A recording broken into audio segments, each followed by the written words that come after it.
Hello, and welcome to the Candidates Forum for McFarland School Board. My name is Amy Guthrie, and I'll be your moderator for today. I'm a resident of McFarland and a teacher in a nearby district. I'm happy to help and to be a part of the McFarland Forum this year.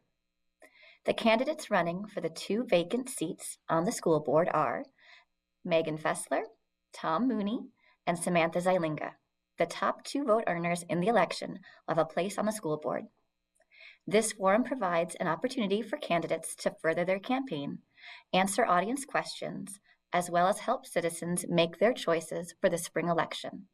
The election this year will be on Tuesday, April 5th, 2022. Polls will be open from 7 a.m. to 8 p.m. at the McFarland Municipal Center. Voters may choose to vote absentee, in person, or by mail. More information on how one may vote absentee can be found on myvote.with.gov, or one may call the McFarland Administrative Offices. Today's forum will consist of a 2-minute opening statement from each candidate, 8 questions, followed by a 3-minute closing statement from each candidate. Each candidate will be allotted 2 minutes to answer each question. We will rotate the order of candidate responses for each question. Additionally, before wrapping up with the closing statements, we will consider questions submitted online via the candidate question form provided by the McFarland Communications and Technology Department as time permits. We have several questions that were previously submitted by the public, and you may continue to submit questions during the forum. The questions you submit should be issue-based and will be reviewed before asking the candidates. We will not accept questions that may be targeted toward one candidate, are partisan, vulgar, inappropriate, etc. To be respectful of everyone's time, we will cap this forum at a maximum of 1.5 hours if needed. We will now begin with opening statements in order of how the candidates are listed on the ballot. Megan Fessler will be listed first, Tom Mooney second, and Samantha Zylinga will be third. Megan Fessler, please share your opening statement. Thanks, Amy. Hi, everybody. I'm Megan Fessler, as Amy indicated, and I am really excited for this opportunity to serve McFarland in a new way. I have 2 kiddos in the district, a current 7th grader and a current 9th grader, and I believe that's really important to have a parent perspective on the board. I live and work in the community, which I also feel is really important because that gives me a little bit different outlook into how businesses work in the community, work with the school district, and just moving around the community in a consistent way every single day. I have served on several nonprofit and nonpartisan boards of directors over the last 20 years, 2 of them being kind of educational based. And it's really given me a real big appreciation for nonprofits and public service type roles. I really feel passionate about giving back to my community, and this is going to be a great way to do that. I love kids. I love my kids. I love your kids. I love learning and education. And I'm really excited to share that with everybody. I'm also a CPA and have often served on those boards that I referenced as a treasurer. So I have a lot of experience managing budgets and trying to balance the different needs of, achieving a goal financially that maybe we have limited resources for. That's all I have to say. That's me. And you can get to know the rest of me with the rest of the questions.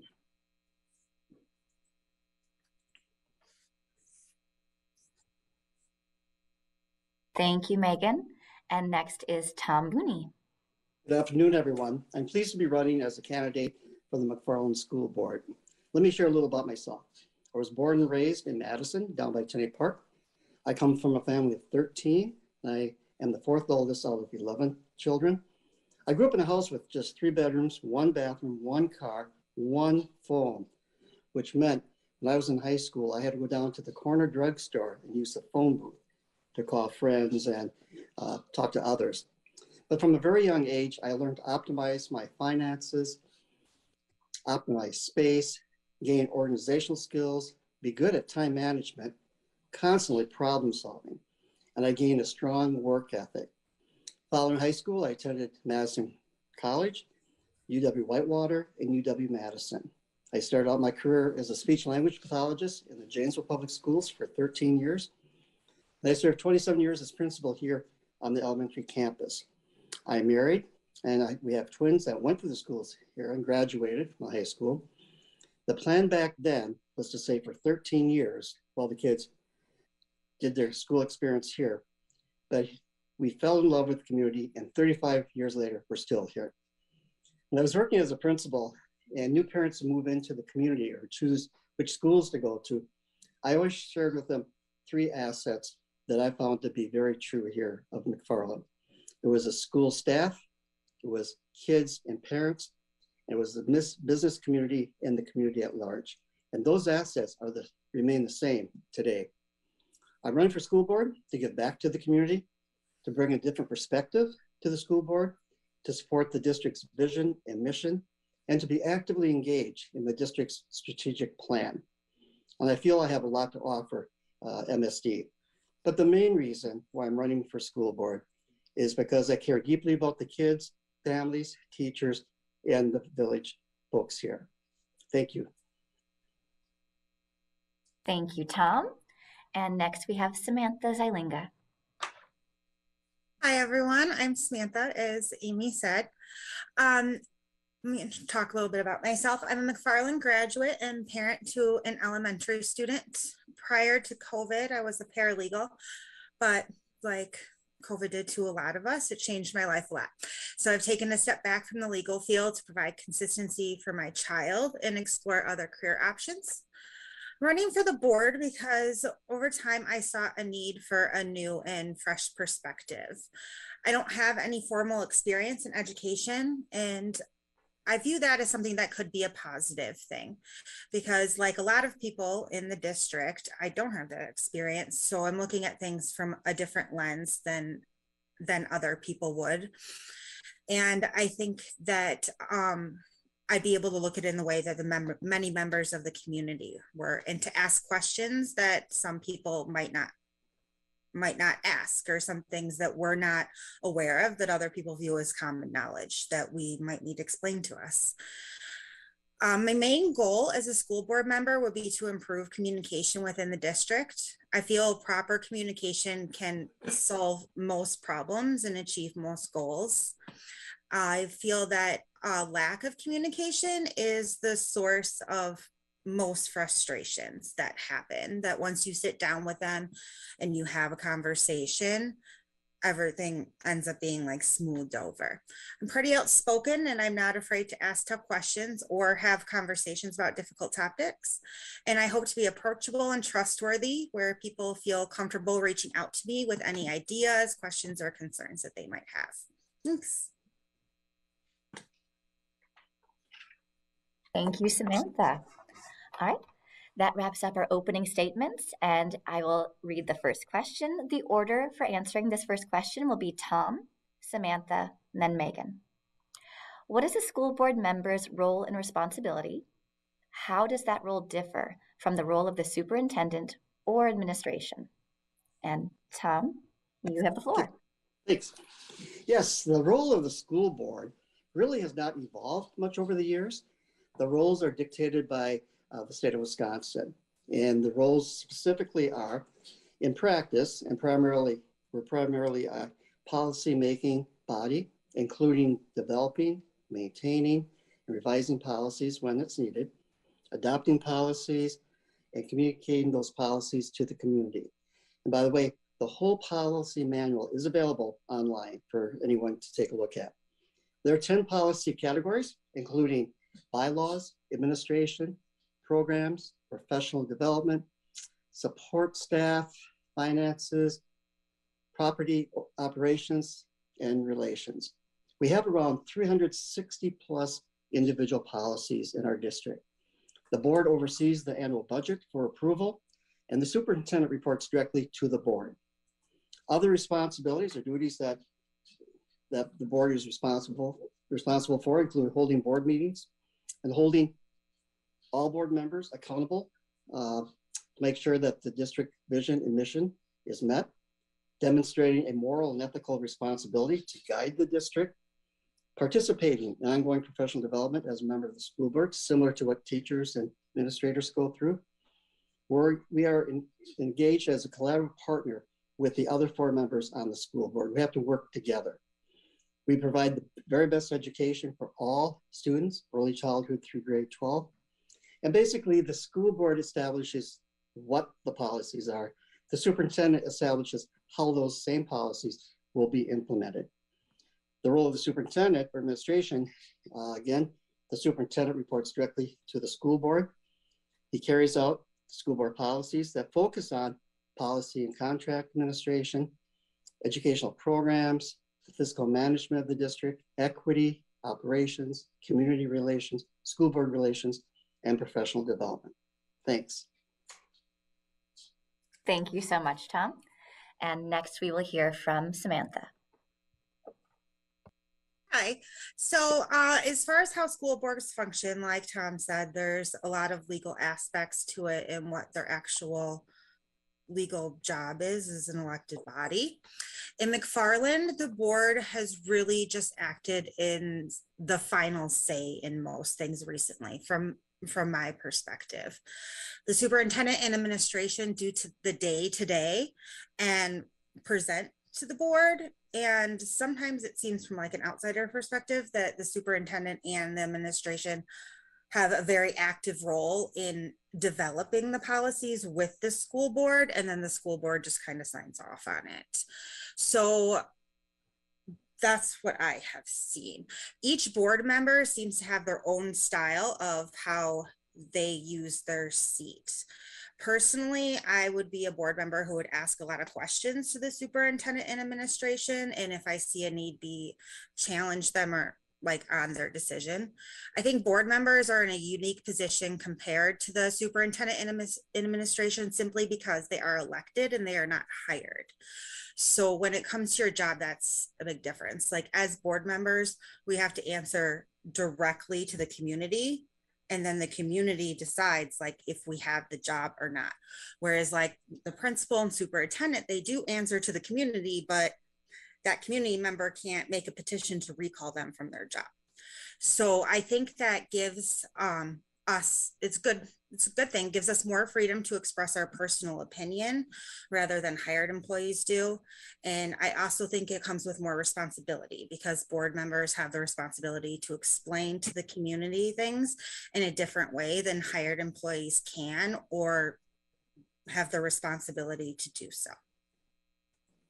Thank you. Thank you, Samantha. And now, Megan, you will have your 2 minutes. Thanks, Amy. Those were great answers, Tom and Samantha. I echo a lot of what you said. I really like hearing your answers. And what I would add to that is that I like to think of the board as an opportunity to provide servant leadership. I really believe in servant leadership. And I think that it's the board's role to help set the vision with the stakeholders and then to help create the environment where all of the people, all of the stakeholders feel safe to create and learn and grow and share and work together, much like Tom said. I think it's also our job as a board to remove obstacles and for the administration and superintendent to execute the vision that we've created together and make sure that they have the resources available when they need them and where they need them to be able to do that. And I think that's really the main role of our board, is oversight, holding all the stakeholders accountable, whether it's the administration or the community, holding them accountable to the vision and the strategic plan that we developed together. Thank you. Thank you. All right, our second question is conflict and differences of opinion are an inevitable part of any organization. How do you envision effective communication and problem solving among school district stakeholders, so students, educators, administration, and school board? The order for this question is Samantha, Megan, and then Tom. You'll each have 2 minutes.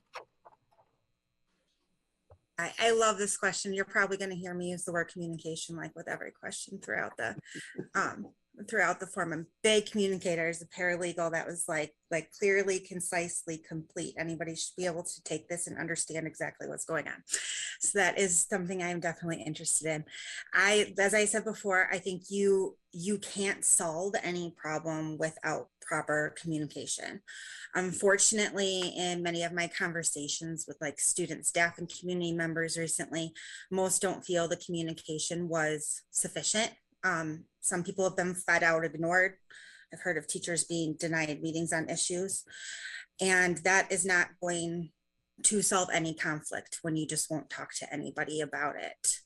So I think what we need to do first, we need to be creative and we need to find compromises. I think there's a lot of good things that have been going on or things that have happened in the past that we can build on. For example, the high school students formed the Connect Club, where their goal is to connect students who are interested in the ongoings of the district. I think we should continue to support them and fully involve them in our conversations, because the decisions the board makes, the students and the staff live with every single day. So it's important that they feel that they have a voice and that they're comfortable within their environment. I also see like a lot of parents seem to ask the same questions over and over again. And there are different ways that we can handle this. One of the things that we started in the beginning of COVID, I know people remember, we had that parent question and answer thing on the website where parents could submit questions and the district would answer them. And then it was a place where parents could go, where they could look, and it would help the district instead of repeating questions. So this is something like a tactic that we can use and like for other issues and just for overall general questions. But communication is an ongoing type of topic. You just got to keep talking about it. Thank you, Samantha. Next, we'll hear from Megan. All right.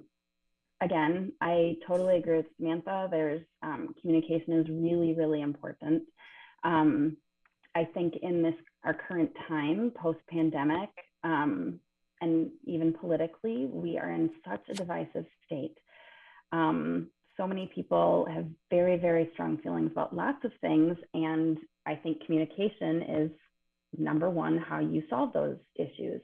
But the communication also has to be effective for everybody involved. And, you know, when they're high stakes kinds of conversations, those crucial conversations have to be a safe place for everybody, like and finding, you know, having an authentic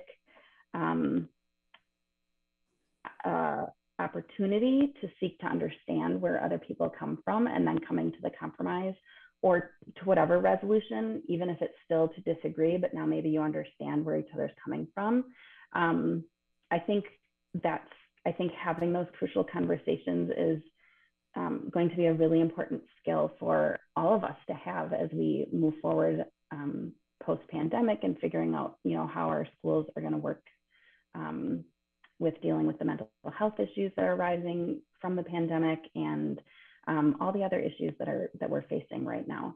And I think also learning how each set of stakeholders prefers to be communicated to or with is important. So gathering information about different ways to communicate and making sure that we're offering opportunities for people to communicate in the ways that they prefer. Thank you, Megan. And now we'll hear from Tom. Thanks.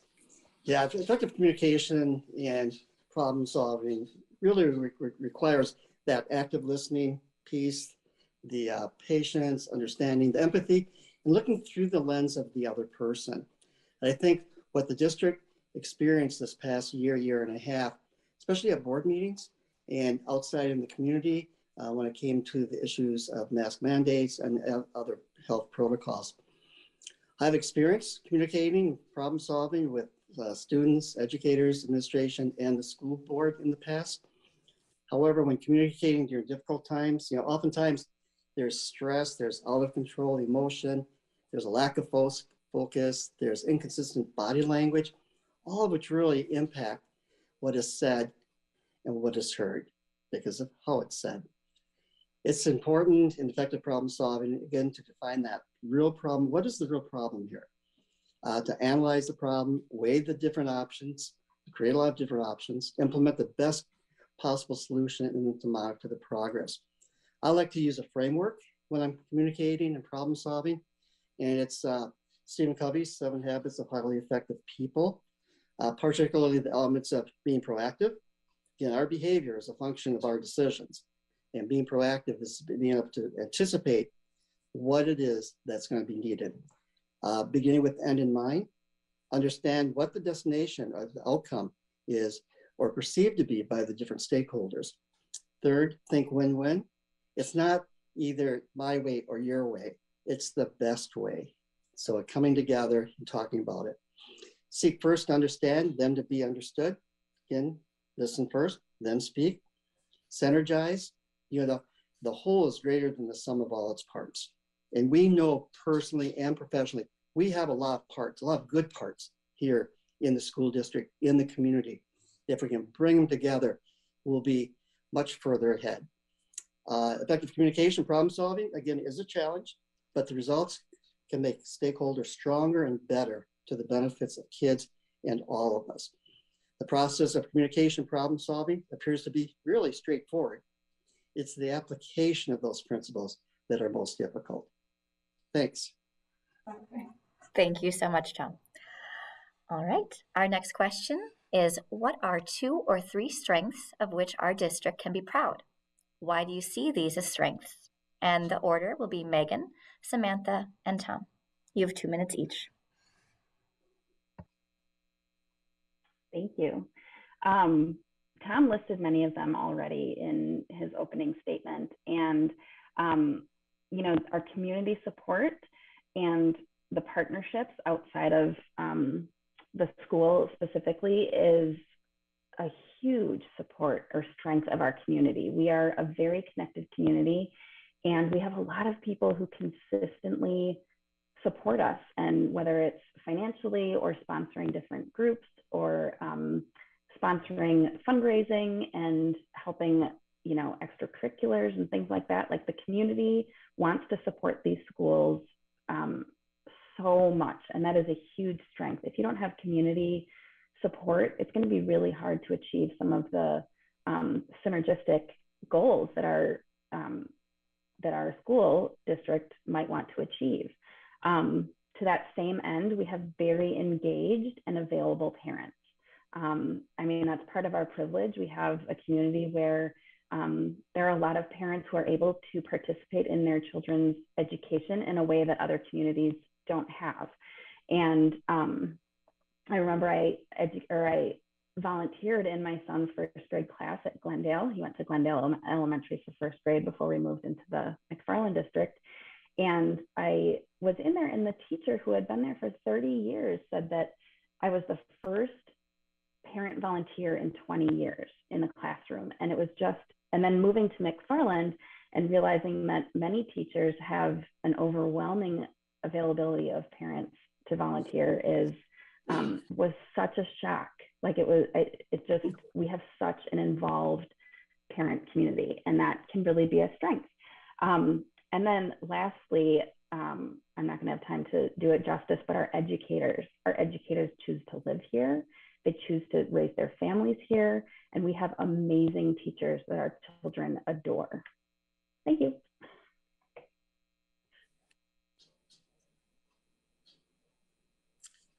Like Megan said, she stole my first answer, was that our community is very supportive and active in the schools.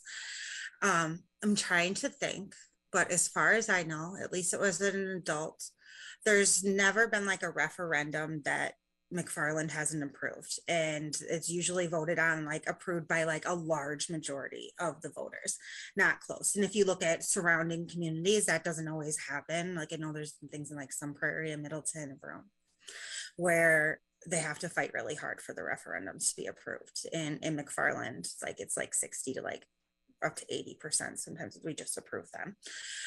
We are like our relationship with a lot of businesses, you know, we have like the fundraiser, like Rock and Rolls and Spartan Pizzas constantly. It seems like every other week there's a new club that they're sponsoring. So that is wonderful to see. Another strength I think that we have is we have students, staff, and community members that really, really want to make the school a better place. And they are good at like recognizing our weak spots and then coming with up like ideas to make changes. And I see a lot of that happening within the high school, within the students themselves. And this, the Gen Z makes me so proud. As a millennial, Gen Z makes me so proud because they are just so active and they're outspoken and they're like, we need this. And so this is what we're going to do. And you see teachers stepping up to lead these clubs and to support them. And then we see the community like throwing money in buckets to help them achieve their goals. And it's a really good thing to see. And I hope that we can continue to expand on that. Thank you, Samantha. And thank you, Megan, earlier. I forgot to unmute myself. And now Tom. Thanks. Again, the most significant strengths of our school district are the people that live and or work in the school district, along with the relationships that they've established with colleagues and parents, and certainly the kids. And I have 3 clusters of strengths. The first cluster are the teachers and all school staff. Based on my 27 years of experience in the district, I've witnessed firsthand the dedication to kids, their commitment to their profession, their passion in supporting kids and reaching their potential, and the team approach used throughout all our campuses. We have all observed teachers and observed them pulling together during the pandemic to help support kids and families during those insurmountable challenges that we all encountered. The second cluster are kids and families. We are truly fortunate to have the kids and families that we do have in McFarland. Kids are eager and engaged to learn. Kids show empathy towards others. Kids are involved in extracurricular activities such as clubs, sports, scouts, and more. Parents are engaged as partners in their child's education. They volunteer in and out of the classroom settings, serve as coaches and mentors when participating in school-sponsored activities such as PTO, Music Boosters, Odyssey of the Mind, robotics, serving on building level and district level committees, and supporting previous referendums over the years, just to name a few. And the third cluster include local businesses, service organizations, and the communities at large. When I say communities, our school district is composed of 5 municipalities. But let's remember that over 2/3 of the residents who live within the boundaries of the school district don't have any connection to the school district. They either never had or their children have exited the schools. Yet these 3 groups demonstrate on a consistent basis their support for MSD by supporting school referendums, paying property taxes, sponsoring community events for children, and serving as mentors and providing incentives to kids. And it truly does take a whole village to raise a child. But those are the 3 strength clusters. And we have many more, by the way, facilities being another one. Those are the 3 major ones. Without the people, we'd be nothing. Thanks. Thank you, Tom. Our next question is, how will you balance the needs of all of the stakeholders in the McFarland community? And the order will be Tom, Megan, and Samantha. Okay, thanks. Balancing the needs of stakeholders is challenging, oftentimes influenced by financial constraints, time factors, bringing together stakeholders who may hold opposing views or different priorities, different beliefs, or different values. Again, I'm going to go back to the framework that I'm most comfortable with, and that is Stephen Covey's 7 Habits of Highly Effective People. And let's remember that I would only be one member on a 5-member school board team. So it's really more of a question of what the 5-member school board can do for our students and what they can accomplish together. But my contributions would be this. I'd be proactive and identify the needs of all the stakeholders. I'd begin with the end in mind by understanding what stakeholders want or need. I would think win-win and apply strategies where all stakeholders can experience a sense of accomplishment in meeting their needs, resulting in regaining their sense of worth, sense of pride, sense of involvement. I'd seek to understand, then seek to be understood. In order for me to expect others to understand where I might be coming from, it's imperative that I first understand where they're coming from. Synergize to bring people together, talk about their ideas, develop a better plan of action that will satisfy all the stakeholders. And remember, the whole is greater than the sum of its parts. I talk about we have lots of parts out there. And lastly, again, there's formal frameworks out there, like 8 steps of formal problem solving, which could be included also. But using the Covey format I just identified, it can be effective when attempting to bring greater balance to the values or beliefs of stakeholders in the areas of curriculum, course offerings, athletics, early childhood, extracurricular, fiscal issues, mandates, and the list goes on and on. Thanks. Thank you, Tom. And now we'll hear from Megan. Thank you. Yeah, it's always a challenge to take all the needs from many different groups and try to balance them to reach a common goal. So I really echo that part of what Tom said. And I think, you know, listening and really trying to understand where each set of people or groups or, you know, people who are just influenced by the decisions, it's really important to listen to them and to hear their perspectives. And then also recognize that maybe there are perspectives that are not as vocal as others, and seeking that out proactively so that we're really gathering all the data that we can and all of the perspectives that we can, so that we can use our empathy and our integrity to figure out what is going to be the best for the whole school district. I mean, it's in a small way, it's a little bit like running a family, right? Parents have to manage how, you know, all of the needs of their children, their social emotional needs, their developmental needs, but also balancing that with the need of the family. And so as a whole, because, you know, if someone's needs aren't getting met, it's going to really impact the whole. But, you know, if that balance isn't achieved appropriately, it's going to really, you know, pull down the whole system. And so I think making sure we have everyone's perspectives, making sure we understand those perspectives, and understanding how those perspectives inform the bigger picture and reaching all of our strategic goals. Thank you, Megan. And now we'll hear from Samantha. Right. Yeah, I think this is another question where communication definitely comes into play. Like, everybody comes with different experiences, needs, and perspective, and everybody also comes with different knowledge of what is going on. Like Tom mentioned, a lot of things within the school district has to do, like, we have like legal constraints and there's like budgetary constraints. Fortunately, our school budget is not seem to be growing according to the Wisconsin legislature. So there are things that we wish that we can do that we necessarily can't, or we need to be more creative in figuring out how to do those things. And so I think if we could like sit down and we reach out to people and talk about issues and that we can learn from each other.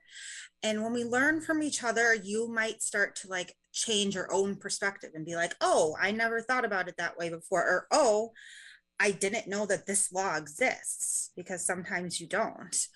And so we'll be able to gain some understanding and be able to make adjustments and come to a compromise that works for everybody.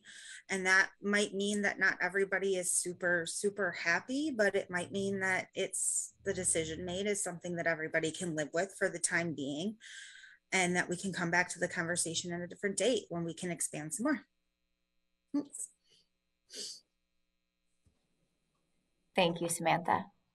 Okay, our next question is, how have you already been engaged in the school district or community? activities, and organizations. And the order for this question will be Samantha, Tom, and Megan.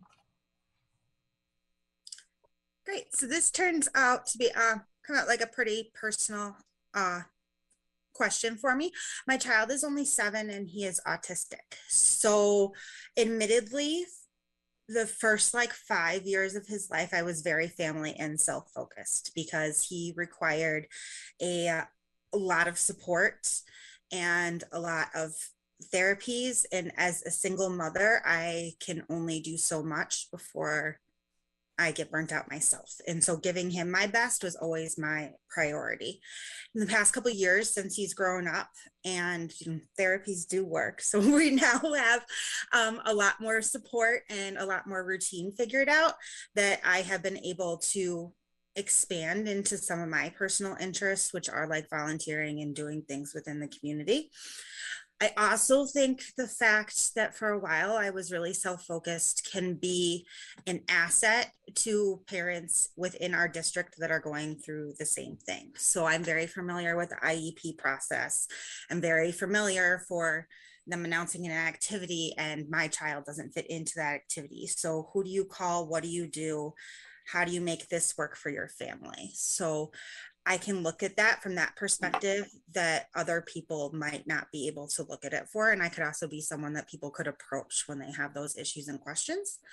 And as I said, as in the past couple of years, I've been able to expand a little bit, and I've been involved in the McFarland Equity Project. And mostly what I'd like to talk about really quick is the Indigenous committee that I'm on. We've done some great work to bring attention to the Indigenous community within our town and the stolen land that we are living on.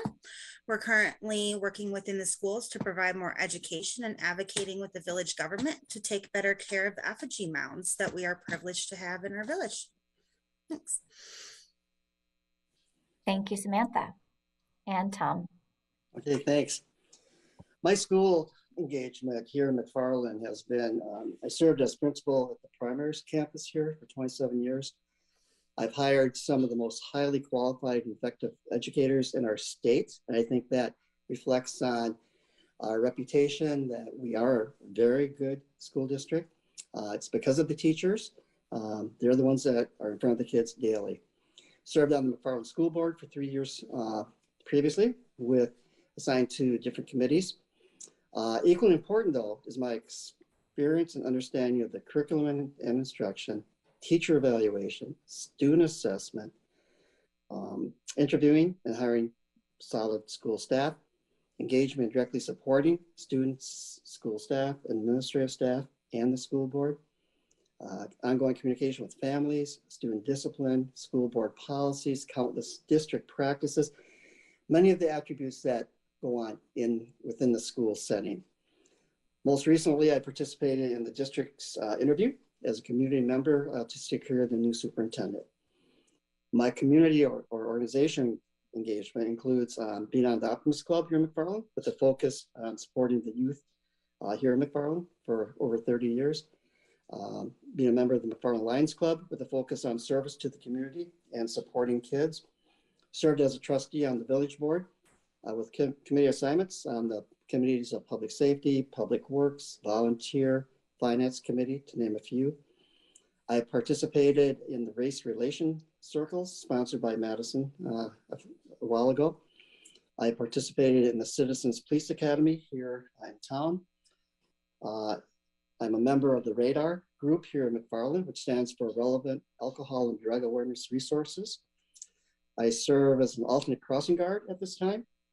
And my volunteer experiences also include American Red Cross, the Luke House, Salvation Army, take a fish fishing, yeah. Take a vet fishing, and road home, to name a few.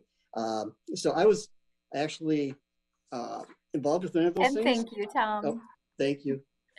Thank you. Your 2 minutes are gone. But wow, you had a lot to say. A lot of involvement for a lot of years. Thank you. And now Megan. Thanks, Amy.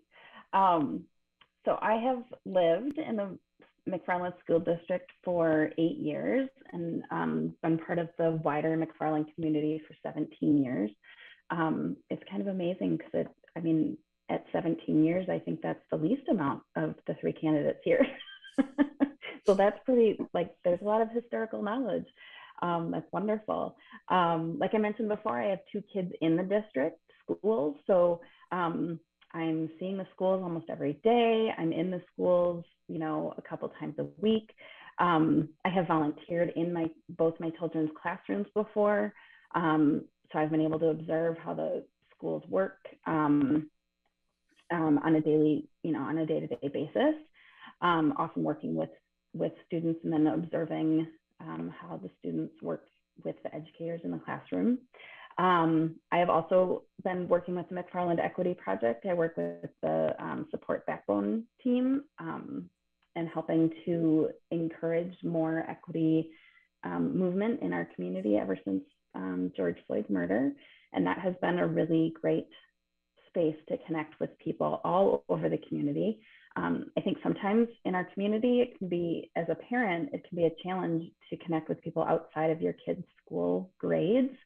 And so I think it's really important to be involved in things that aren't necessarily school related. Let's see, I serve on the Dan Chin Homes Foundation board of directors that helps, you know, support people with housing and financial needs in McFarland specifically. And we, you know, in the village board interviews, they talked about walkability, and I walk all over this community all the time, and I absolutely adore it. Thank you, Megan. As a school board member, you are responsible for developing policies and working conditions for all staff and students. Students, staff, and community benefit from consistency. The turnover in educators and staff has been high in McFarland and nationwide. What are some important policies that should be in place to recruit and retain highly qualified employees? And the order for answering will be Megan, Tom, and Samantha. Amy, this is a real critical issue in education right now. And it's a challenge to figure out what the right way to do it. I'm just going to be really honest about that. I commend all of our educators and everyone who is choosing to stay in education, especially after the pandemic. So our strategies are going to have to be very, very well thought out. And I think it starts with a vision that we understand, a shared understanding that this area really needs significant investment of time and energy. To Samantha's point before, you know, monetary resources available to schools these days are not what they should be. It's not what I feel they should be. I think education is one of the most important foundations of a society, and I feel that's where our investment should be. But sometimes we're not given those financial resources. So using the assets of our community, like partnering with the village and the school district to make sure that there is housing available and, you know, a community that teachers want to come to. I think we also have to protect our educators' time and make sure that there is a really strong work-life balance. If that means adjusting our educational expectations for our learners, so be it, because I mean, our educators, they need that space to be able to be the best educator they can be. And I think just advocating for balance and having resources available to our educators. Thank you, Megan. And now we'll hear from Tom. Thanks. We certainly are living in a time that seems the only consistency we have is the amount of inconsistencies we are observing and experiencing right now. I think to address the issue of lack of getting enough teachers to be in the classroom, I'd suggest the following steps. First, understand that the MSD data understand what that data indicates regarding the number and rationale for staff leaving the district over the past 5 years. Analyze the data and continue to determine best solutions, be it retirements, resignations, leaving for higher pay, going, relocating, whatever it is. Secondly, highly encourage MSD educators who leave the district to be straightforward when completing the staff exit survey or the exit survey itself. If the reason for leaving is for one reason, but they put a different reason for leaving, that doesn't do the district any good. We have to have people who are straightforward and giving us the difficult answers, whatever they might be. And third, results of the exit survey or interviews should be submitted to the board for review unfiltered. You know, I think teachers can be are very honest why they do things. And I think sometimes as a board member, we receive information that's been filtered out.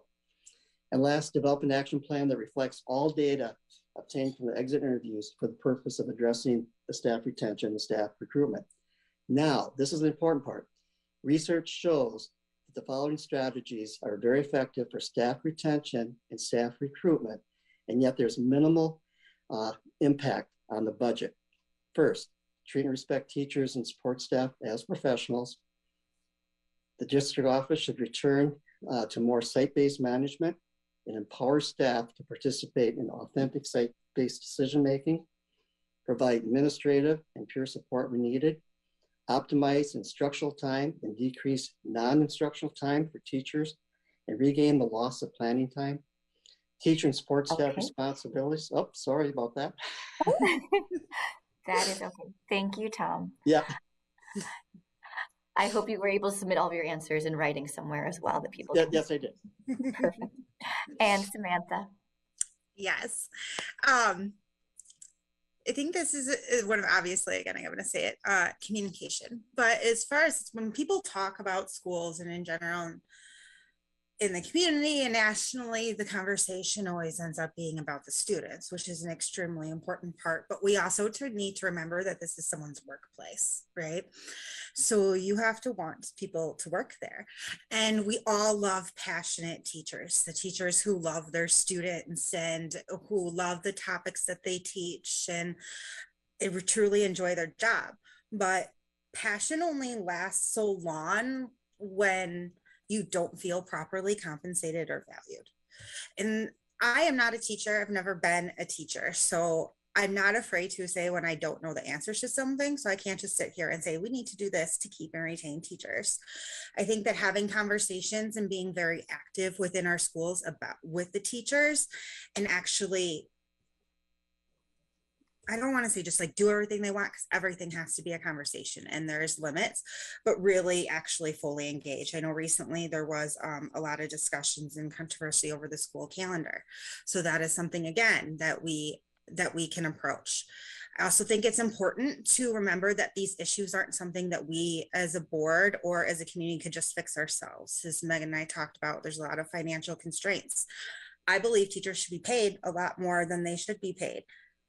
As the board, can we just all of a sudden give teachers this raise if the money's not there? Probably not.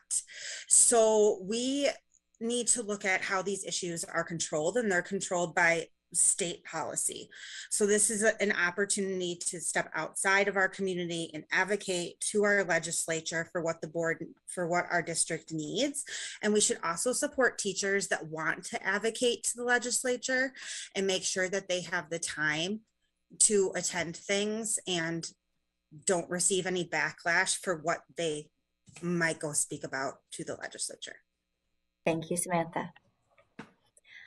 What considerations should be made to provide an equitable education for students in our district? And the order will be Tom, Samantha, and Megan. Thank you. Yeah, thanks. First of all, I believe all kids can learn and will learn, either in the classroom and or beyond the classroom walls and beyond the school day. We also have to realize that no one teaching model will be appropriate for all students, okay? And equitability also includes that those experiences and opportunities, again, as I shared, occur outside of the regular classroom also. But how can we fully support kids without first understanding and appreciation the unique needs of all the kids? Yeah, we have to sit down and talk to the parents, talk to the kids, understand where they're coming from. And the first thing is this: to make sure that students have competent and highly qualified teachers in front of them, to make sure as a district we have competent and highly qualified administrators helping guide the district. And lastly, making sure we have competent and highly qualified school board members to oversee the whole operation of the school. I think pacing of teaching and learning is developmentally appropriate and challenging to each student regardless of grade level. Not everybody moves at the same pace. I think we have to place a greater emphasis on early childhood education and provide more resources for families prior to even 4K, particularly in the areas of play, social and behavioral readiness skills, and parental resources. And I think we have to closely follow the work of the McFarland Equity Project in promoting and applying a deeper understanding and appreciation of students and families that come from culturally diverse backgrounds. And I know we have goals under the third pillar of the strategic plan, but what I would suggest is let's make sure that those items have measurable goals that we can measure the progress that we're achieving.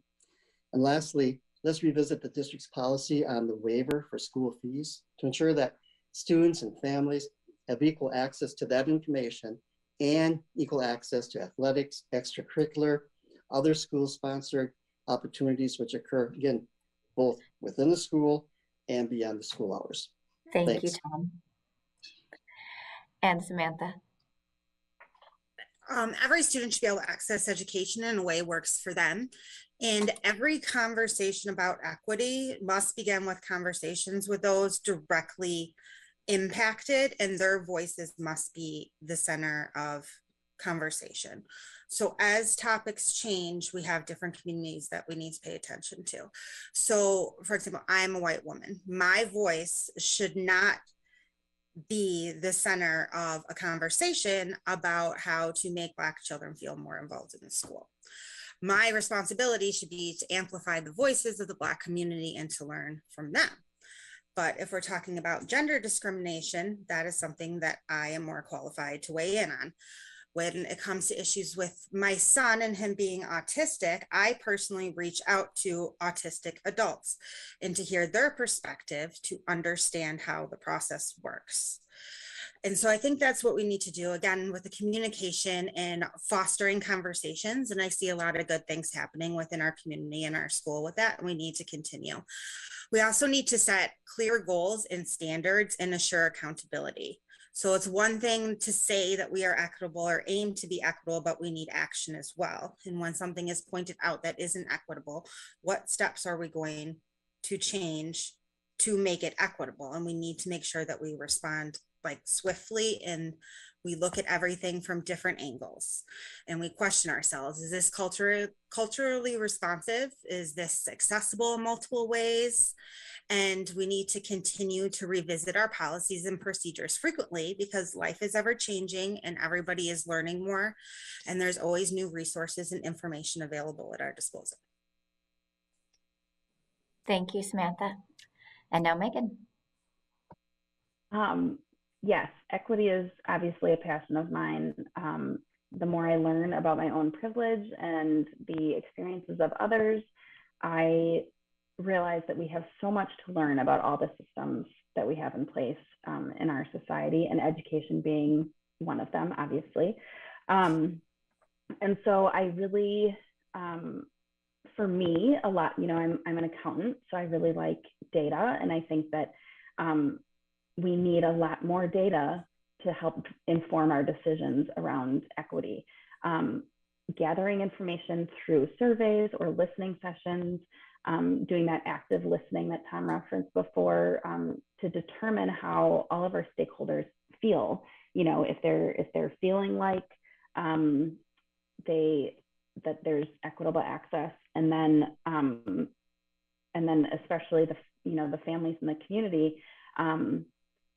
And then proactively seeking the data or the feelings from the people that we don't typically hear from. Like if the active listening sessions and the surveys aren't producing information from all of the families that we really need information from, just making sure that we have all the data that we can get before really making a decision. I think without that information, we can't really identify what programs and services may need adjustments or may not feel equitable. Because certainly, to Samantha's point, without the right voices, hearing the right voices for whatever program we're looking at, we're not going to have the right data to make an informed decision. And, you know, as a white woman, I also won't be able to make a good decision without information, if it's about the natural, you know, circles of support program at the schools or anything like that. So data. Thank you, Megan. All right, our final question. Mental health needs in our community have increased. What would be a reasonable plan to address the needs of those who have been most significantly impacted? And the order will be Samantha, Megan, and Tom. Great. Yes, they have increased. I also feel that COVID has revealed a lot. It wasn't necessarily the cause, although it is the cause of some mental health issues. I think that it, with the change in our society and spending more time at home, has revealed a lot of things that people may have been keeping internally. The recommended ratio for counselor to students is 250. And from what I've been told, our high school is currently operating at around 500. So that alone right there is a major problem. Ideally, I'd like to double our counseling staff, but again, is there money to do that? So we need to be creative, and I still maintain we need to double our counseling staff. Like, I've heard that students will go to the counselors and get turned away because no one can see them. So this isn't good for the students. And this is also not good for the counselors, because counseling is a very emotionally taxing job. Like, you have to think like you're sitting there helping someone through struggles. And to know that you can't help everybody and you have to tell a student no that is really struggling has to be very difficult. And they're overworked and they're going to get burnt out. And it's just not acceptable the way that it's been operating at this time. And so I think with any money that we have, that is something that we definitely need to look at and needs to be high on the priority list. And if other things need to be cut, then they need to be cut. I also think looking at programs like self-run programs, like the HOPE program that was started, we need to help support students, but we need to remember that the mental health issues are not just with our students, but with our staff as well.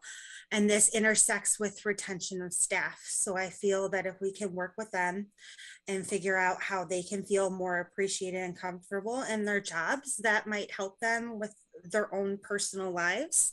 And we also need to make sure that they have access to resources that they need to help improve their mental health as well. Thank you, Samantha. And now Megan. I agree. I think mental health in education especially, but all over the world, is a huge issue right now. And we really, really need to protect the mental health of our educators and our students as much as we can. And again, if that means making the hard decision when it's unpopular with maybe parents or the community, you know, and when it's hard, that's what we have to do. I think, you know, having healthy, you know, emotionally healthy learners and educators is, if you don't start there, you're not going to get to the end result of, you know, school performance metrics and things like that. And frankly, those might not be as important as having a healthy learner graduate and be a, you know, a productive and contributing member of society.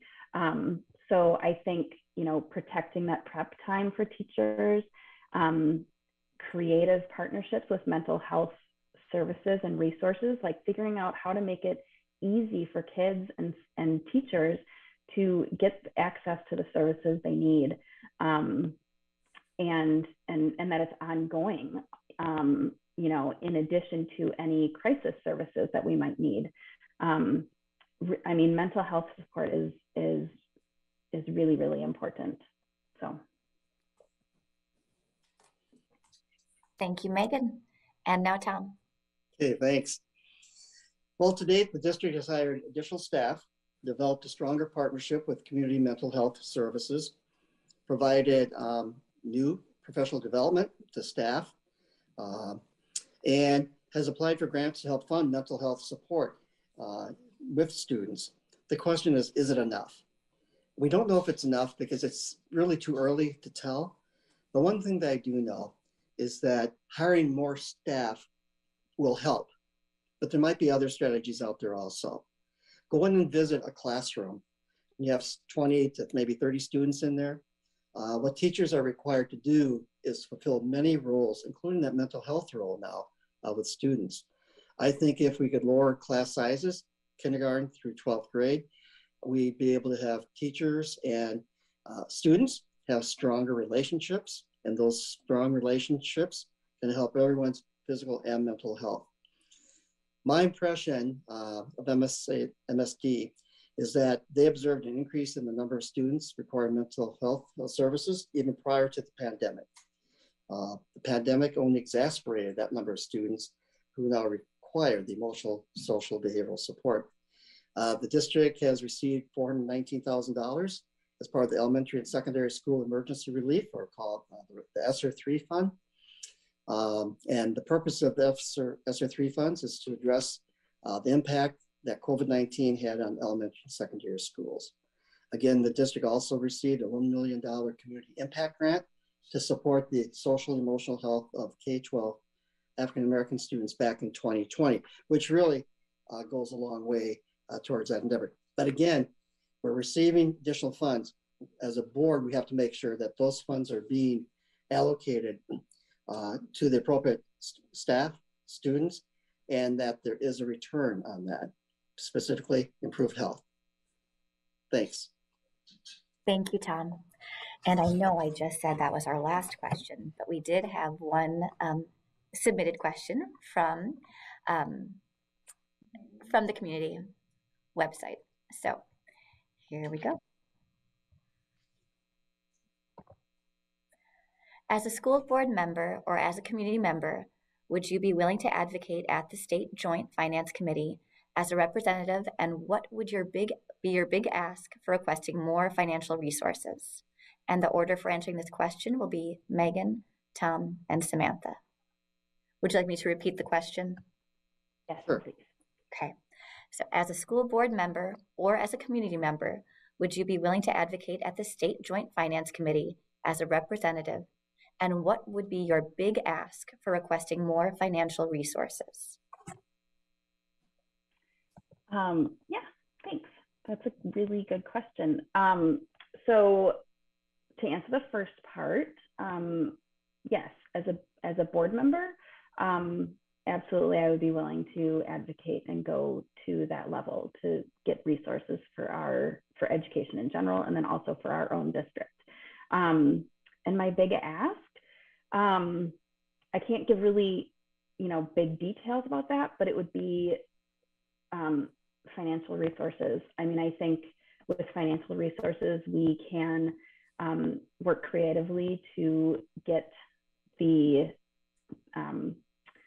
our educators paid at the level that they need to be, and get them supports and benefits for that retention that we were talking about earlier, and then also how to support that mental health part of it. I think education just needs more resources, financial resources, and then really competent people to help distribute those resources. And not that money is always the answer, but that would be my number one ask. Thank you, Megan. And now Tom. Yes, I would certainly be glad to serve as an advocate, voice my opinion, and to any of the legislative body out there. But my big ask would be this. There's a big ask and there's another ask. The first ask is this. I would encourage all politicians to step into classrooms in their districts. Many of them have no idea what teachers are being challenged with in the classroom. Today's students are vastly different than 10, 20, 30 years ago. Today's classroom isn't the classroom that we all went through a few years ago. Yeah, their eyes have to be open. They have to understand the challenges that are occurring right now. The next big ask would be finances. We start to see where the quality of education and opportunities here in the state of Wisconsin start to decrease with Act 10. My big ask would be to revise or repeal Act 10, free up the financial resources. Thanks. Thank you, Tom. And now Samantha. Yes, I love this question so much, because this is actually something I've been looking into myself since the Wisconsin legislature passed a slate of bills that will particularly harm minority students and disability students. So yes, to answer the question, yes, I would be willing to advocate to any legislature. I would actually encourage our entire board to. Stoughton actually does something where they have a political update at some of their meetings, and they will make resolutions and submit them to the legislature as a board as a whole. From what I've seen, I haven't seen McFarland do that recently at all. I don't know if it has been done in the past, but I would really like to do something like that and to put our voices into the legislature. Like Tom said, my big ask would be to repeal Act 10, but I'm also a realist. And that's not going to happen with the current leadership that we have in our legislature. So again, two things again, kind of like what Tom said, and to ask the legislature to stop legislating like such tiny details about classroom management to kind of fit what they should be, what the legislature thinks to be a moral aspect. Like the recent bills that have passed, one of them was to have schools calling the police on all students for minor disorderly conduct and giving the districts no discretion in that manner. So you need to like get your foot off our necks and let us educate, and then give us money to pay our teachers. So that's really what I would like. Thanks. Thank you. Thank you all for all of your responses. We will now wrap up the forum by allowing each candidate to end with a closing statement. They will have 3 minutes each. Like the opening statement, we will go in order of ballot placement. So Megan Fessler will begin, Tom Mooney will go second, and Samantha Zeilinga will be third. Thanks, Amy. First, I want to say thank you to everybody on this panel, Samantha and Tom. I've learned a lot about both of you, and I really appreciate all of your answers and getting to know you better. I can say with confidence that any combination of the three of us will be a huge asset to our school board. So thank you for stepping forward and being willing to make this, to serve our community in this way. Thank you to Erin and Amy for, and Samantha, and Stephanie, sorry, for running the behind the scenes. I appreciate that. This is a really wonderful opportunity to share ourselves with the community. You know, as I said in my opening statements, I have 2 kids in the schools, and I will for, you know, the whole 3-year term, and then beyond that. And I think that gives a unique perspective about the schools. You know, if I'm chosen on the board, I would like to get into the schools on a regular basis to observe the daily operations, because as Tom said, I think there's no other way to fully understand how a system runs unless you're, you know, boots on the ground, understanding how that goes. You know, my nonprofit experience on boards there helps me inform how, you know, how to make decisions as a board and to stay out of the nitty gritty and have that view of the high level, and then, you know, help lead the people who are quote unquote driving the bus, you know, take the path if they need to success and like get out of their way, right? And, you know, I really lead with empathy and integrity. Empathy is a skill, and it's always come naturally to me. And it allows me to see different perspectives in a way that some other people can't. And or it doesn't come as easily to them. And empathy is really, really important and integral to the learning setting, because it naturally opens your mind to learning. And of course, that's what we want for our learners. And we know that empathy also actually increases school performance. And integrity is also really important, because as school board members, we're going to have to make hard decisions. And if we can't stand behind a hard decision, even though it might be unpopular, then this is not a role that we should be in. And integrity is so important when our role has such high stakes, really. Education is really, really important to the success of the community. So thank you for this opportunity. Thank you, Megan. And now, Tom. Yeah, thanks. First of all, I'd like to share, similar to what Megan shared, the district is very fortunate to have 3 really good board candidates running for school board. In fact, I may vote for the 2 of you and not vote for myself, But again, it's unusual that you have this quality of candidates running for school board. So I'll be comfortable with whatever 2 members get on the board. I base my candidacy on the following. I've traveled the educational journey with kids, teachers, and parents for 27 years in McFarland. I continue to follow them in the 8 years that I've been retired here. I have in-depth knowledge about what's happening in the schools. I have enjoyed positive relationships with families, school staff, the community at large over the past 35 years. Serving as a trustee on the village board is an asset to strengthen that partnership between the school board and the village board, because there's a lot of work we have yet to do. But lastly, this is really an exciting time to be involved with education in McFarland. The challenges of after experiencing the pandemic, the reopening of the schools, addressing the mental health of students, how are we going to address the fiscal responsibilities with less budget, working with the new superintendent, working with 4 other committed members on the school board. It's really a great opportunity. Now, some would view that as, why would you even want to consider that? But it is a great opportunity. It's wonderful people to work with. But the bottom line is this: we're going to make the school district a better place for kids, and a more comfortable place for parents, a place where more people want to move into McFarland because of the schools. But again, it's the school staff that make the key difference.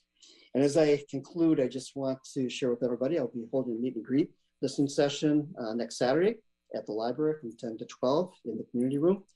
Additional information about where I stand is available on my Facebook page, Tom Mooney for School Board 2022, on YouTube, Tom Mooney for School Board 2022, at the League of Women Voters site, vote411.org, and McFarland Equity Project Facebook page also. And again, thank you to the MFT for sponsoring this, and for Aaron, Amy, and Stephanie. I appreciate your time. Thanks. Thank you, Tom. And now, Samantha. Yes, I'd like to echo what Megan and Tom said, that I think the 3 of us are all actually similarly on the same page to a lot of issues. We differ with our thoughts as people do, but I think we have a really good group, and I think any combination of the 3 of us would be a great asset to our district. I'm really happy how this election shaped out, so that is good. And sorry, I'm losing my train of thought here. I had stuff written down and now I lost it. But anyway, so that's me. So I'm a very open, transparent person. So like you see, I just said that I'm not always the most professional person in the room, but I'm someone that really cares a lot, and I'm someone that's very approachable. And that is what I aim to do. Is I want to listen to people. I want to have conversations. I want to come up with compromises, and I really want to make this district a better place for our students, and particularly our staff, because if you make it a better place for the staff, it is a better place for these students.